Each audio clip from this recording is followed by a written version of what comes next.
قفص فراولة يا ناهد دلوقتي عشان الفلوس زيت.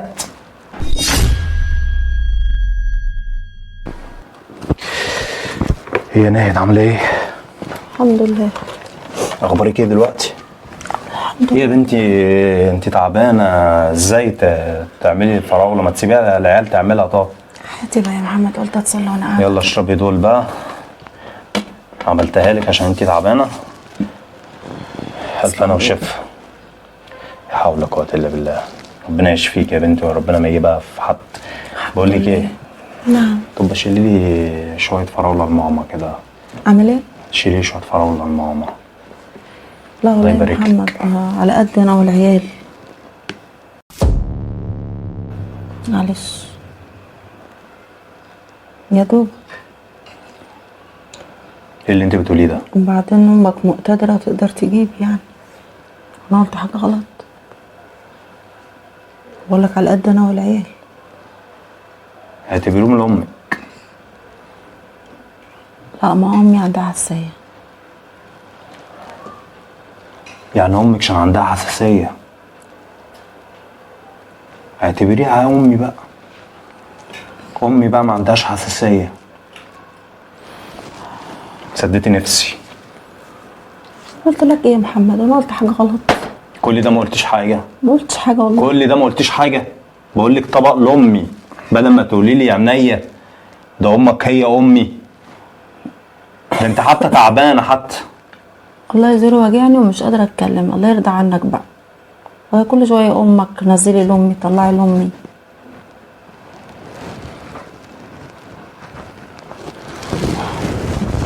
يا ربي. خد يا نهد. ايه ده؟ فلوس خير. جبتهم منين دول؟ معقولة؟ كل دي فلوس؟ منين دول يا محمد؟ ده انا خفيت. عشان علاجك وعشان لبسك وعشان دنيتك. تجيبي لبس وتروحي تكشفي. اسمعي بقى يا حبيبتي. عامله ايه؟ عامله ايه يا ماما؟ وحشانه والله. ما كانش فيه داعي يا ماما اللي انت تديني المبلغ ده كله. طب ما انت اولى يا ماما. والله البيت مستور اقسم بالله. يا حول الله يا رب. يعني ايه عشان تجيب لبس وعشان تروح للدكتور؟ طب انت يا ماما معكيش فلوس برضه؟ اقصى عليك يا ماما. ماشي يا ماما، نعمل لها ينسون زي انت ما قلتي واحط لها ليمونه. خلاص ماشي انا هساعدها. حاضر حاضر يا ماما. لا مش هسيبها لوحديها لا والله. ماشي يا ماما، ربنا يخليكي لينا يا رب. ما يحرمنيش من ده. هي هتفرح اول لما انت عملتي كده. هي ما تعرفش حاجه لسه. ماشي.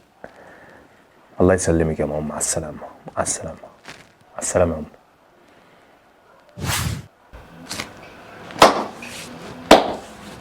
امك زي ما حكيت لك كده نهاية. معقولة؟ شفتي؟ كملي كملي كملي. لا ده انا انزل اجيب لها قفص فراولة. كملي. قفص فراولة دلوقتي؟ قفص فراولة يا ناهد. الكوباية دي ما تلزمكيش يا ناهد. قفص فراولة يا ناهد دلوقتي عشان الفلوس زيت.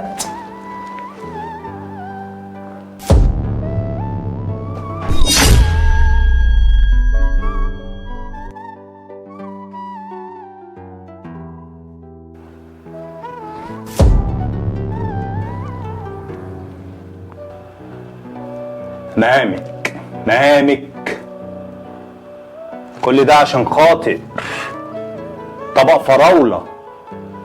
اما لقيت الفلوس عجبت لك يا زمان.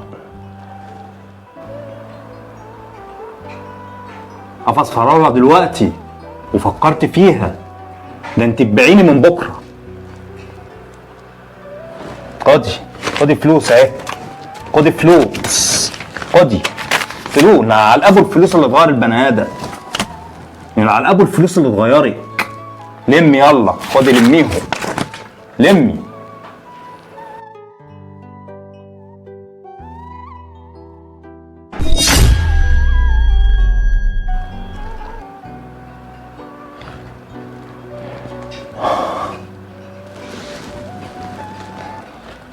طبعا يا جماعة دي رسالة بنقدمها. أنا فعلا تعبانة حقيقي يعني، معلش اعذروني. مش كل حاجة الفلوس، ومش كل حاجة ده رضا الحما من رضا الرب. حماتك لما تبقى راضية عنك كفاية دعوتها، كفاية شايلاكي وشايلة أولادك وشايلة جوزك. حاولي تكسبيها حتى لو بدعوة من قلبها، عمر ما كان بالفلوس خالص. احذر يا ابن ادم، كله تحت رجليك والجنه تحت اقدام الامهات. صح. شيروا الفكره ديت. دمتم في امان الله. السلام عليكم ورحمه الله وبركاته.